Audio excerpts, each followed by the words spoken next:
First point, మనకు శత్రువు ఉన్నాడు, శత్రు గుంపు ఉంది.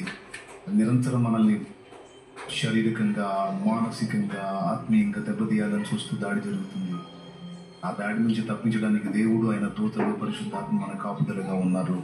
కొనకగా నిద్రపోక కాపాడుతున్నారు. మొదటి సంగతి. రెండో విషయం, నువ్వు ఉండాల్సిన జాగ్రత్తలో నువ్వు ఉండు. నీ మనసును నిమ్మళ్ళపరచుకో, నీ దేహాన్ని క్షేమకరంగా కాపాడుకో. ఫాస్టింగ్ ఉంటావు, ఒక క్రమమైన రీతిలో ఉండు. ఘన పదార్థం తీసుకుపోతే లిక్విడ్ అన్నది తీసుకుని ఒక పద్ధతి ప్రకారం ఉండు. రోగం గ్రస్తురాలైన దాకా ఉండొద్దు, రోగగ్రస్తుడు అయినట్టుగా ఉండొద్దు. కొన్ని కొన్ని కొన్ని మెళకువలు పాటిస్తూ ఫాస్టింగ్ ఉండి ఇబ్బంది లేదు. స్తోత్రం. నిన్ను భద్రపరచుకో. రెండో విషయం చెప్తున్నాను, నీవు యుక్తమైన మాటలు పలకటం నేర్చుకో.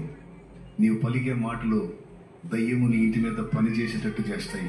నువ్వు పలికే మాటలు దయ్యముని దరి రాకుండా దూరపరిచేటట్టు కూడా చేస్తాయి.